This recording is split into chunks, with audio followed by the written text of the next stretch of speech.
ನೇರವಾಗಿ ವಿಷಯಕ್ಕೆ ಬರ್ತೀನಿ ನಾನು.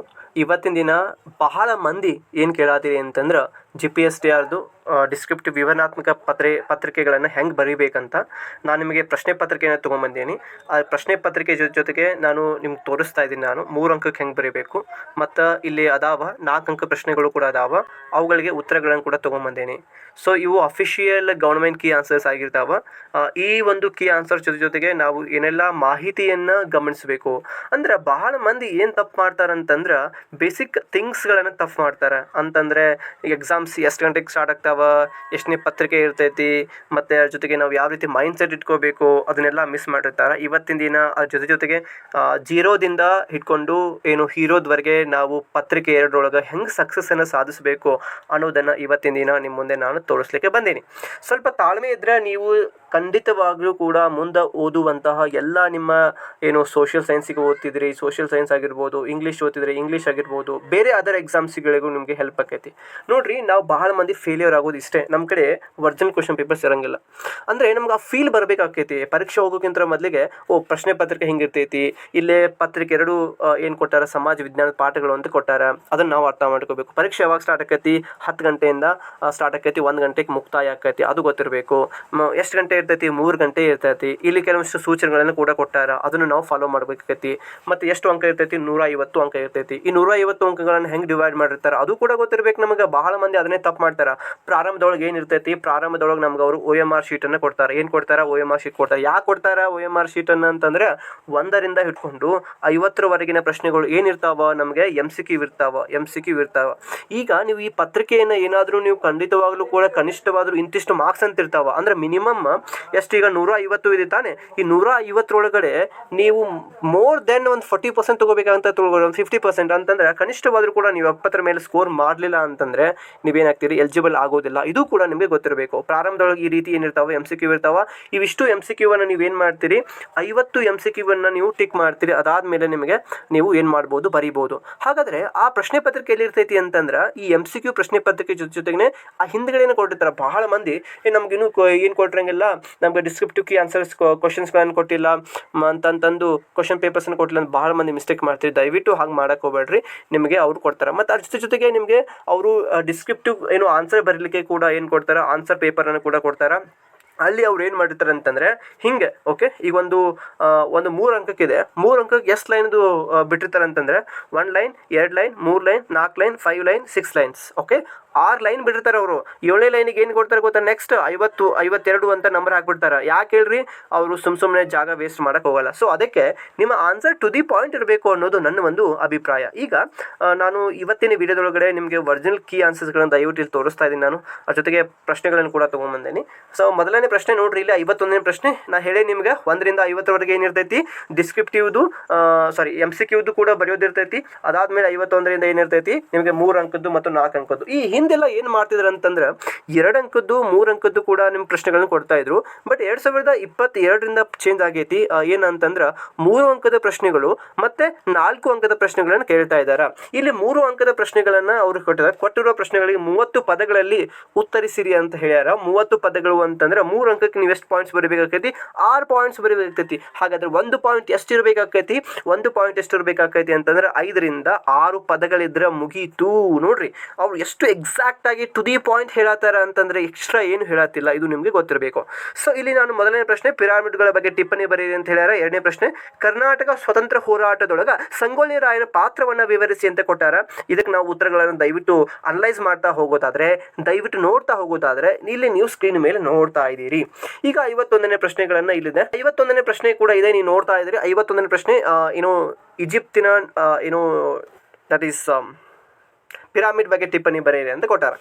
ಈ ಪಿರಾಮಿಡ್ ಬಗ್ಗೆ ಟಿಪ್ಪಣಿ ಬರೆಯಿರಿ ಅಂದಾಗ ನೋಡ್ರಿ, 8ನೇ ತರಗತಿಯ ಭಾಗ 1ರ ಪೇಜ್ ನಂಬರ್ 24ರಿಂದ ಬಂದಿದೆ. ಇದು 2023-22ರ ಒಂದು ಸಾಲಿನ ಪಠ್ಯಪುಸ್ತಕದ ಪ್ರಕಾರ. ಓಕೆ, ಇಲ್ಲಿ ಎಷ್ಟು ಅಂಕಕ್ಕಿದೆ, ಇದು 3 ಅಂಕಕ್ಕಿದೆ. ನೀವು ನೋಡ್ತಾ ಇದ್ದೀರಿ. 3 ಅಂಕಕ್ಕೆ 1 ಅಂಕಕ್ಕೆ ಅಂದರೆ 1 ಪಾಯಿಂಟ್ಗೆ ನೀವು ಅರ್ಧ ಮಾರ್ಕ್ಸ್. ಓಕೆ, 1 ಪಾಯಿಂಟ್ಗೆ ಅರ್ಧ ಮಾರ್ಕ್ಸ್. ನೀವೇನಾದರೂ 2 ಪಾಯಿಂಟ್ ಸರಿಯಾದ ಎಷ್ಟು ಮಾರ್ಕ್ಸು, 1 ಮಾರ್ಕ್. ಓಕೆ, ನೀವೇನಾದರೂ 4 ಪಾಯಿಂಟ್ ಸರಿಯಾದರೆ ಎಷ್ಟು ಮಾರ್ಕ್ಸು, 2 ಮಾರ್ಕ್ಸು. ನೀವೇನಾದರೂ 6 ಪಾಯಿಂಟ್ಸ್ಗಳನ್ನು ಸರಿಯಾಗಿ ಬರೆದ್ರೆ, ಒಂದು ಎಕ್ಸ್ಟ್ರಾ ಕೂಡ ಬರೆದ್ರೆ ನಿಮಗೆ 3ಕ್ಕೆ 3 ಅಂಕಗಳನ್ನು ಕೊಡ್ತಾರ. ಅದನ್ನು ನೀವು ಗಮನಿಸ್ರಿ ದಯವಿಟ್ಟು ಕೂಡ. ಬಹಳ ಮಂದಿ ಇದೇ ತಪ್ಪು ಮಾಡ್ತಾರೆ. ನಿಮ್ಗೆ ಅನಿಸಿದ್ದನ್ನು ಬರೆಯೋದಲ್ಲಪ್ಪ, ನಿಮಗೆ ಅನಿಸಿರೋದನ್ನು ಪುಸ್ತಕದಲ್ಲಿ ಹೆಂಗಿದೆಯಲ್ಲ ಹಾಗೆ ಬರೀಬೇಕು. ಭಾಳ ಮಂದಿ ಜನರಲ್ ಆಗಿ ಬರೆದು ಬರ್ತಾರೆ, ದಯವಿಟ್ಟು ಆ ರೀತಿ ಮಾಡಬೇಡ್ರಿ. ಈಗ ಟಿಪ್ಪಣಿ ಬರೀರಿ ಅಂತ ಕೇಳಿದಾರ. ಈಗ ಏನು ಪಿರಾಮಿಡ್ ಬಗ್ಗೆ ಟಿಪ್ಪಣಿ ಅಂತಂದ್ರೆ ಈಜಿಪ್ತಿನ ಸಮಾಧಿ ಏನಾಗಿರ್ತೈತಿ ಅಂತಂದ್ರೆ ಈಜಿಪ್ತಿಯನಿಗೆ ವಾಸ್ತವಿಕ ನೆಲೆ ಆಗಿರ್ತೈತಿ. ಅದು ಒಂದನೇ ಪಾಯಿಂಟ್. ಎರಡನೇ ಪಾಯಿಂಟ್ ಏನು ಮಾಡ್ತಿದ್ರು ಅವರು ಪ್ರಾರಂಭದೊಳಗೆ, ಆ ದೊಡ್ಡ ದೊಡ್ಡ ಬಂಡೆಯನ್ನು ಕೊರೆದು, ಓಕೆ, ದೊಡ್ಡ ಒಂದು ಬಂಡೆ ಇರ್ತೈತಿ, ಓಕೆ, ಆ ಬಂಡೆ ಏನಿರ್ತೈತಿ ಆ ಬಂಡೆಯನ್ನು ಕೊರೆದು ಸಣ್ಣ ಒಂದು ಹೋಲ್ ಮಾಡಿ ಅಲ್ಲಿ ಶವಗಳನ್ನು ಇರ್ಲಿಕ್ಕೆ ಪ್ರಾರಂಭ ಮಾಡಿದ್ರು ಅವರು. ಅದೇ ಅಂದರೆ ಯಾಕಂತಂದ್ರೆ ಆ ಚಿರನಿದ್ರೆಯೊಳಗೆ ಅಲ್ಲಿ ಏನು ಇರ್ತಾರಲ್ಲ ಒಳಗಡೆ, ಅವ್ರನ್ನ ಯಾರೂ ಕೂಡ ಬಂದು ಅವ್ರಿಗೆ ಡಿಸ್ಟರ್ಬ್ ಮಾಡೋಂಗಿಲ್ಲ, ಅವ್ರಿಗೇನು ತೊಂದರೆ ಕೊಡೋಂಗಿಲ್ಲ. ಹೀಗಾಗಿ ಅದರ ಒಂದು ನಂಬಿಕೆ ಇತ್ತು. ಅದಾದಮೇಲೆ ಅವರು ಏನು ಮಾಡಿದರು, ಒಂದು ಗೋಪುರವನ್ನು ಮಾಡಕತ್ತರು, ಗೋಪುರದ ಸಮಾಧಿ ಮೇಲೆ ಕಟ್ಟಡವನ್ನು ಮಾಡಕತ್ತರು, ಒಳಗಡೆ ಕಟ್ಟಡ ಮಾಡಿ ಅಲ್ಲಿ ಶವಗಳನ್ನು ಇಡಾಕತ್ರು. ಅಂದರೆ ಶವಗಳಂತ ಹೇಳಂಗಿಲ್ಲ, ಅವರು ಮಮ್ಮಿಗಳಂತ ಹೇಳ್ತಾರೆ. ಅವ್ರು ಏನು ಮಾಡ್ತಾ ಇದ್ರು ಅಂತಂದ್ರೆ ಆ ಒಂದು ಮಮ್ಮಿಗಳ ಜೊತೆಗೆ ಸತ್ತ ಒಂದು ಅಂದರೆ ಮಮ್ಮಿ ಜೊತೆಗೆ ಸುತ್ತನಿತ್ಯ ಅಂದರೆ ದಿನನಿತ್ಯ ಬಳಸುವಂಥ ಕೆಲವಷ್ಟು ವಸ್ತುಗಳನ್ನು ಮತ್ತು ಅಡುಗೆ ಮನೆಯ ಕ್ಷೌರಿಕವನ್ನು ಸಣ್ಣ ಗೊಂಬೆಗಳನ್ನು ಮಾಡಿರ್ತಾ ಇದ್ರು. ನೋಡ್ರಿ, ಈ ರೀತಿಯಾದಂತಹ ನೀವು ಅರ್ಥ ಮಾಡಿಕೊಂಡು ಪರೀಕ್ಷೆಗೆ ಏನು ಬೇಕಾಗಿದೆಯೋ, ಪ್ರಶ್ನೆ ಏನು ಕೇಳಾಗಿದೆಯೋ, ಪ್ರಶ್ನೆಯ ಬೇಡಿಕೆ ಏನಿದೆಯೋ ಅದನ್ನು ಮಾತ್ರ ಬರಿಬೇಕು. ನಿಮ್ಗೆ ಅನ್ಸೈತಿ ಬಿಡು ಅಂತಂದು ಓಕೆ ಏನು ಬರಿತೀರಿ ಪ್ರಾರಂಭದೊಳಗೆ, ಏನು ಪಿರಾಮಿಡ್ ಎಂದರೇ ಅಲ್ಲಿ 6 ಪದಗಳಾಗಿರ್ತಾವ. ಓಕೆ, ನೇರವಾಗಿ ಉತ್ತರವನ್ನು ಬರೆಯೋದು ಬಹಳ ಸೂಕ್ತ ಅಂತ ನಾನು ಹೇಳ್ತೀನಿ. ಎರಡನೇ ಪಾಯಿಂಟ್ ನೋಡ್ರಿ, ಈಗ ಸಂಗೊಳ್ಳಿ ರಾಯನ ಬಗ್ಗೆ ಕೇಳ್ಯಾರ. ಸಂಗೊಳ್ಳಿ ರಾಯಣ್ಣ ಸ್ವತಂತ್ರ ಹೋರಾಟದೊಳಗಡೆ ಅಂದರೆ ಅವರ ಒಂದು ಪಾತ್ರವನ್ನು ವಿವರಿಸಿ ಅಂತ ಏನೋ ಕೇಳಿದರು ಅಂತಂದರೆ 52ನೇ ಪ್ರಶ್ನೆಗೆ ಸ್ವತಂತ್ರ ಹೋರಾಟದ ಸಂಗೊಳ್ಳಿ ರಾಯನ ಪಾತ್ರವನ್ನು ವಿವರಿಸಿ ಅಂತ. ಈ ಒಂದು ಪ್ರಶ್ನೆಗೆ ನಾವು ಉತ್ತರ ನೋಡೋದಾದರೆ, ಸಂಗೊಳ್ಳಿ ರಾಯಣ್ಣ ಒಬ್ಬ ವೀರ ಯೋಧ ಆಗಿರ್ತಾನ, ಕಿತ್ತೂರಕ್ಕೋಸ್ಕರ ಅವ ಹೋರಾಡು ತನ್ನ ಕರ್ತವ್ಯ ಅಂತ ಭಾವಿಸಿರ್ತಾನ. ಆಮೇಲೆ ಚೆನ್ನಮ್ಮನ ಬಲಗೈ ಬಂಟನಾಗಿರ್ತಾನ. ನೋಡ್ರಿ ಎಷ್ಟು ಚೆನ್ನಾಗಿದೆ. ರಾಯಣ್ಣ 500 ಮಂದಿ ಸೈನಿಕರು ಇರ್ತಾರೆ ಅವನ ಸೈನ್ಯದೊಳಗಡೆ. ಅದ್ರ ಜೊತೆಗೆ ರಾಯಣ್ಣನ ಏನೋ ಸೆರೆ ಹಿಡಿಯಲು ಬ್ರಿಟಿಷರು ಸಂಚು ರೂಪಿಸಿದ್ರು. ಇವೆಲ್ಲ ಪಾಯಿಂಟ್ಸ್ಗಳು ಎಲ್ಲಿಂದ ಅದಾವ? 10ನೇ ತರಗತಿಯ ಭಾಗ 1ರ ಟೆಕ್ಸ್ಟ್ ಬುಕ್ ಸಂಖ್ಯೆ 35 ಮತ್ತು 36 ಪೇಜ್ನಿಂದ ಬಂದೈತಿ. ಇದನ್ನು ನೀವು ಅರ್ಥ ಮಾಡ್ಕೊಳ್ತೀರಿ ಮತ್ತು ಅಂಡರ್ಸ್ಟ್ಯಾಂಡಿಂಗ್ ಇದ್ದರೆ ಮಾತ್ರ ನೀವು ಮುಂದಿನ ಪರೀಕ್ಷೆನೆಲ್ಲ ಕ್ಲಿಯರ್ ಮಾಡೋಕ್ಕೆ ಸಾಧ್ಯ. ಇಲ್ಲ ಅಂತಂದ್ರೆ ಸುಮ್ಮನೆ ಓದೋದನ್ನು ಬಿಟ್ಬಿಡ್ರಿ. ಓಕೆ, ಇದು 1ನೇ ಪಾಯಿಂಟನ್ನು ನೀವು ಅಂಡರ್ಸ್ಟ್ಯಾಂಡ್ ಮಾಡ್ಕೊಂಡ್ರಿ. ಮತ್ತೊಂದಿಷ್ಟು ಪಾಯಿಂಟ್ಸ್ಗಳು ಅದಾವ. ನೀವು ಗೊತ್ತಿರೋ ಫ್ಯಾಕ್ಟ್ಸ್ಗಳನ್ನು ಇರೋ ಹಾಗೇನೆ ಬರಿಬೇಕು. ಮತ್ತೆ ಇನ್ನೊಂದಿಷ್ಟು ಪ್ರಶ್ನೆಗಳು ಹೆಂಗಿರ್ತಾವಂತಂದ್ರೆ, ಈಗ ಇಲ್ಲಿ ನೋಡ್ರಿ, ಈಗ 53ನೇ ಪ್ರಶ್ನೆ ಇದೆ, ಆಕರಗಳನ್ನು ಪಟ್ಟಿ ಮಾಡ್ರಿ ಅಂತಿದೆ. ಮತ್ತೆ ಇನ್ನು ಮುಂದುವರೆದು ನೋಡ್ರಿ, ಇಲ್ಲಿ ಮೂಲಭೂತ ಕರ್ತವ್ಯಗಳ್ಯಾವುವು? ಈಗ 11 ಕರ್ತವ್ಯಗಳು ಅಂತದಾವ, ಮೊದಲು 10 ಇದ್ವು. ಈ 11 ಒಳಗಡೆ ನೀವು ಯಾವುದಾದ್ರೂ 6 ಬರೆದ್ರೆ ನಿಮಗೆ 3ಕ್ಕೆ 3 ಕೊಡ್ತಾರ. ಮತ್ತು ಇಲ್ಲಿ ಮೇಲೆ ಏನು ನಾನು ಪ್ರಶ್ನೆ ಹೇಳಿದ್ರಲ್ಲ ಆಕರಗಳಂತ, ಈಗ ಸುಮಾರು 8 ಆಕರಗಳದಾವಲ್ಲ, ಅದರೊಳಗೆ ನೀವು ಯಾವುದೇ 6 ಆಕರ ಬರೆದ್ರೂ ಕೂಡ ನಿಮಗೆ ಅಂಕಗಳನ್ನು ಕೊಡ್ತಾರ.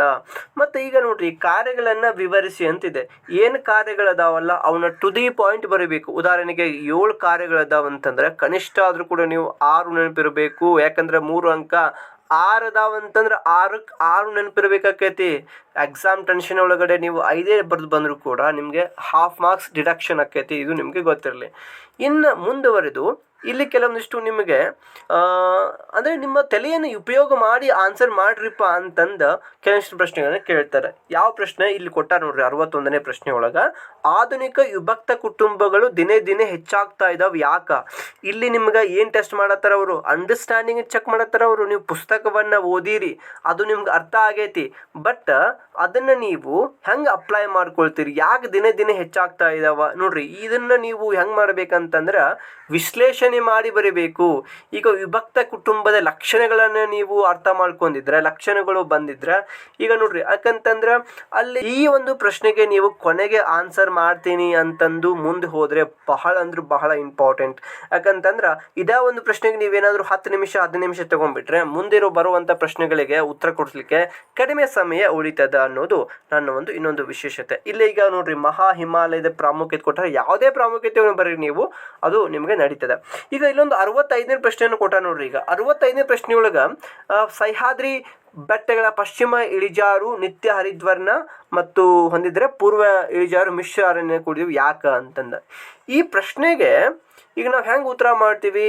ಈಗ ನಾವು ನೇರವಾಗಿ ಹಿಂಗೆ ಬರ್ಕೋಂತ ಹೋಗೋದಲ್ಲ.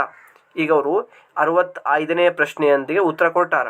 ಓಕೆ, ಈಗ ನಾವು ಕೊಟ್ಟಿರುವಂತಹ ಏನು ಜಾಗ ಇದೆಯಲ್ಲ ಅದನ್ನು 2 ಭಾಗ ಮಾಡ್ಕೋಬೇಕು. ಇಲ್ಲಿ ಏನು ಮಾಡಬೇಕು, ನಾವು ಸಹ್ಯಾದ್ರಿ ಬೆಟ್ಟ ಅಂತ ಬರೀಬೇಕು. ಇಲ್ಲಿ ಏನು ಬರೀಬೇಕು ಅಂತಂದ್ರೆ, ಅಂದರೆ ಸಹ್ಯಾದ್ರಿ ಬೆಟ್ಟಗಳು ಪಶ್ಚಿಮ ಇಳಿಜಾರು ನಿತ್ಯ ಹರಿದ್ವರ್ಣ ಹೊಂದಿದ್ರೆ ಪೂರ್ವ ಇಳಿಜಾರು ಮಿಶ್ರ ಅರಣ್ಯ ಕೂಡಿದೆ. ಅಂದರೆ ಇಲ್ಲಿ ನಾವು ನಿತ್ಯ ಹರಿದ್ವರ್ಣ ಅರಣ್ಯ ಇಲ್ಲಿ ಮಿಶ್ರ ಅರಣ್ಯ ಅಂತ ಬರಿತೀವಿ. ಇಲ್ಲಿ ನಾವು ಏನು ಮಾಡಬೇಕು, ಪಾಯಿಂಟ್ಸ್ಗಳನ್ನು ಬರೀಬೇಕು. ಇಲ್ಲೊಂದು ಪಾಯಿಂಟ್ಸ್ ಬರೆದ್ರೆ ಇಲ್ಲೊಂದು ಅಪೋಸಿಟ್ ಪಾಯಿಂಟ್ಸ್ ಬರೀಬೇಕು, ಇಲ್ಲೊಂದು ಪಾಯಿಂಟ್ಸ್ ಬರೆದು ಇಲ್ಲೇ ಹಿಂಗೆ 6 ಈ ಕಡೆ 6 ಪಾಯಿಂಟ್ಸ್ ಈ ಕಡೆ 6 ಪಾಯಿಂಟ್ಸ್ ಅಂದಾಗ ಮಾತ್ರ ನಿಮ್ಗೆ ಏನು ಕೊಡ್ತಾರ, ಅಂಕಗಳನ್ನು ಕೊಡಲಿಕ್ಕೆ ಸಾಧ್ಯತೆ ಇದೆ ಅನ್ನೋದು ಇನ್ನೊಂದು ವಿಶೇಷತೆ ಏನಂತಂದ್ರೆ, ಪ್ರಶ್ನೆಗಳು ಹೆಚ್ಚಾಗಿ ಬರೋದು ಈಗ ಲಕ್ಷಣಗಳೇನು, ಈಗ ಲಕ್ಷಣಗಳು ಯಾವ್ಯಾವ ಅದಾವ, ಹಂತಗಳು ಯಾವ್ಯಾವ ಅದಾವ, ಪ್ರಾಮುಖ್ಯತೆ ಏನು, ಕರ್ತವ್ಯಗಳು ಯಾವ್ಯಾವು, ಪ್ರಕಾರಗಳು ಯಾವ್ಯಾವು ಇಲ್ಲಿ ಕೊಟ್ಟಾರ ನೋಡ್ರಿ. ಈಗ ಉದ್ದೇಶಗಳು ಕೊಟ್ಟಾರ, ಪ್ರಾಮುಖ್ಯತೆಗಳ ಕೊಟ್ಟಾರ, ಆಮೇಲೆ ಪ್ರಕಾರಗಳನ್ನು ಕೊಟ್ಟಾರ, ಕಾರ್ಯಗಳನ್ನು ಕೊಟ್ಟಾರ. ಇಂಥ ಪ್ರಶ್ನೆಗಳನ್ನು ನೀವು ಜಾಸ್ತಿ ಟ್ಯಾಕಲ್ ಮಾಡ್ಬೇಕಂತಂದ್ರೆ ಓದುವಾಗ ನಿಮ್ಗೆ ಬರೀ ನೀವು 2 ಕಣ್ಣು ತೆರೆದ್ರೆ ಸಾಲಂಗಿಲ್ಲ, 3ನೇ ಕಣ್ಣನ್ನು ಕೂಡ ತೆರಿಬೇಕು. ಹೆಂಗೆ ಶಿವ 3ನೇ ಕಣ್ಣು ತೆರೀತಿದ್ದಲ್ಲ ಹಂಗೆ ನೀವು ಕಾಮನ್ ಸೆನ್ಸ್ ಅನ್ನುವಂತಹ ಏನು ಕಣ್ಣನ್ನು ತೆಗಿಬೇಕು. ಓದ್ತಾ ಇರುವಾಗ 8, 9, 10, 11, 12ನೇ ತರಗತಿ ಪುಸ್ತಕವನ್ನು ಓದ್ತಿರ್ತೀರಿ ಗೊತ್ತಾ, ಅದರ ಮೇಲೆ ಜಾಸ್ತಿ ಹೋಗಬೇಕು. ಮತ್ತು ಈ 4 ಅಂಕಕ್ಕೆ ಹೆಂಗೆ ಬರೀಬೇಕು, ಪ್ರಶ್ನೆಗಳು ಹೆಂಗಿರ್ತಾವ ನೋಡ್ರಿ. 4 ಅಂಕದ್ದು ಬರೆಯೋದು ಬಹಳ ಸುಲಭ ಅಲ್ಲ.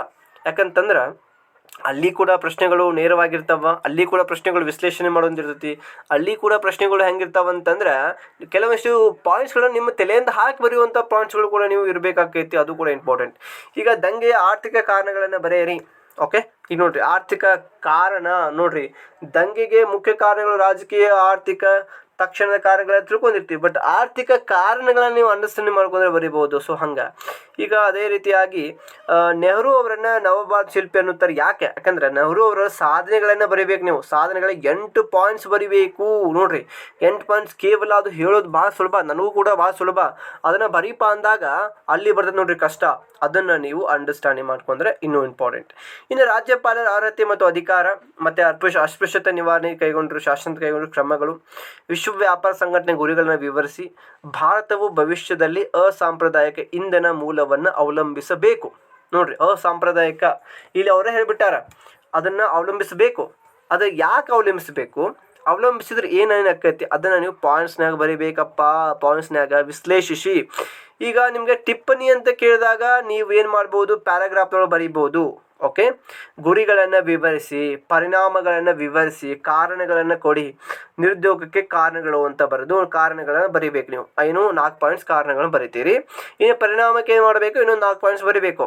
ಓಕೆ, 8 ಪಾಯಿಂಟ್ಸ್ ಆಯ್ತಾನೆ. ಇಲ್ಲಿ 4 ಮತ್ತು ಇಲ್ಲಿ 4 ಅಂತಂದರೆ ಕಾರಣಕ್ಕೆ 2 ಅಂಕ, ಪರಿಣಾಮಕ್ಕೆ 2 ಅಂಕ. ಹಿಂಗೆ ನೀವು ಏನು ಮಾಡಬೇಕು, ನಿಮ್ಮ ಮೈಂಡಿಗೆ ನೀವು ಹಿಂಗೆ ಕೊಡಬೇಕು. ಹಿಂಗೆ ಇಲ್ಲ ಕಾರಣಗಳನ್ನ ಕೇಳಿರ್ತೀರಿ ಅಂತ ಕಾರಣಗಳಿಗೆ 8, ಪರಿಣಾಮ ಕೇಳಿರಂತ ಪರಿಣಾಮಗಳು 8 ಬರೆದ್ರೆ ದಯವಿಟ್ಟು ನಿಮ್ಗೆ ಅಲ್ಲಿ ಟೈಮ್ ಸಾಲಂಗಿಲ್ಲ. ಇದನ್ನು ನೀವು ಅರ್ಥ ಮಾಡ್ಕೊರಿ. ಭಾರತ ರೂಢಿಯಲ್ಲಿರುವಂಥ ವಿವಿಧ ಕೃಷಿ ವಿಧಾನಗಳನ್ನು ಹೆಸರಿಸಿ. ಈಗ ಕೃಷಿ ವಿಧಾನಗಳನ್ನು ಹೆಸರಿಸಿ ಅಂತ ಅಷ್ಟೇ ಕೇಳ್ಯಾರ ಈಗ ಅವರು. ಈಗ ಇದಕ್ಕೆ ನಿಮ್ಗೆ ಈಗ ಕೃಷಿ ವಿಧಾನಗಳ ಹೆಸರಿಸಿ ಅಂತ ಕೇಳಿರ್ತಾನೆ. ಈಗ ವಿಧಾನಗಳು ಎಷ್ಟು ಅದಾವ, ವಿಧಾನಗಳು ಕೇವಲ 8 ಇದ್ದರೆ 8 ವಿಧಾನಗಳಿದ್ರೆ 8 ವಿಧಾನಗಳು ಅಷ್ಟೇ ಹೆಸರಿಸಬೇಕು. ಒಂದು ವೇಳೆ 8ಕ್ಕಿಂತ 4 ವಿಧಾನಗಳು ಅಷ್ಟೇ ಅದಾವ, ಪುಸ್ತಕಗಳು ಅಷ್ಟೇ ಇದೆ, ಹೆಚ್ಚಿಗೆ ಇಲ್ಲ ಅಂತಂದಾಗ ಈಗ ಒಂದು ವಿಧಾನ ಅಂತ ಬರೆದು ಅದಕ್ಕೆ 2 ಸಾಲು ಬರಿಬೇಕು, ಮತ್ತೊಂದು ವಿಧಾನ ಅಂತ ಬರೆದು ಅದಕ್ಕೆ 2 ಸಾಲು ಬರಿಬೇಕು. ಸೊ ಹಿಂಗೆ ಬರಿಬೇಕು. ಅದನ್ನು ನೀವು ಅರ್ಥ ಮಾಡ್ಕೋಬೇಕು. ಎಲ್ಲವನ್ನು ಕೂಡ ನಾನು ಬಂದು ಹೇಳಿಕ್ಕಾಗಂಗಿಲ್ಲ. ಈಗ 80ನೇ ಪ್ರಶ್ನೆಗೆ ನಾನು ನಿಮ್ಗೆ 4 ಅಂಕಕ್ಕೆ ಅವ್ರು ಹೆಂಗೆ ಬರ್ದಾರೆ ಅಂತ ತೋರಿಸ್ತೇನೆ. ಓಕೆ, 1 ಸೆಕೆಂಡ್ ತೋರಿಸ್ತೇನೆ. 80ನೇ ಪ್ರಶ್ನೆ. ಓಕೆ, ಈಗ ನೋಡ್ರಿ. ಈಗ ನೋಡ್ರಿ, ಅವರು 80ನೇ ಪ್ರಶ್ನೆ ಇದೆ, ಜೀವನ ಆಧಾರಿತ ಬೇಸಾಯ. ಓಕೆ, ಕೃಷಿ ವಿಧಾನ. ಜೀವನ ಆಧಾರಿತ ಬೇಸಾಯ ಕೃಷಿ ವಿಧಾನ ಅಂತಿದೆ. ಓಕೆ, ಇದೆ ತಾನೆ. ಇಲ್ಲಿ ಅವರು ವರ್ಗಾವಣೆ ಬೇಸಾಯ, ಸ್ಥಿರ ಜೀವನ ಆಧಾರ ಬೇಸಾಯ ಅಂತ ಬರ್ದಾರ, ಸಾಂದ್ರ ಬೇಸಾಯ, ವಾಣಿಜ್ಯ ಬೇಸಾಯ ಅಂತ ಬರ್ದಾರ ತಾನೆ.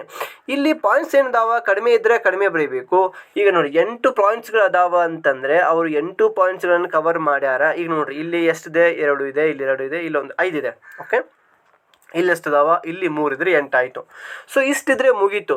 ಒಂದು ವೇಳೆ 8ಕ್ಕಿಂತ ಕಡಿಮೆ ಇದ್ದಾಗ ನಾನು ಹೇಳಿದಂಥ ಟೆಕ್ನಿಕ್ಸ್ಗಳನ್ನು ನೀವು ಫಾಲೋ ಮಾಡಿದರೆ ನೀವು ಹೆಚ್ಚಿನ ಅಂಕಗಳನ್ನು ದಯವಿಟ್ಟು ಗಳಿಸ್ಲಿಕ್ಕೆ ಸಾಧ್ಯತೆ ಆಗ್ತೀರಿ.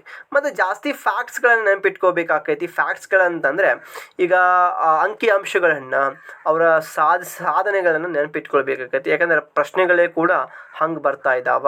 ಈಗ ಇಲ್ಲಿ ನೀವು ನೋಡ್ತಾ ಇದ್ದೀರಿ, ವಿಶ್ವ ವ್ಯಾಪಾರ ಸಂಘಟನೆ ಗುರಿಗಳನ್ನು ವಿವರಿಸಿ ಅಂದಾಗ ಇಷ್ಟು ಗುರಿಗಳನ್ನು ಬರೀಬೇಕಾಗೈತಿ.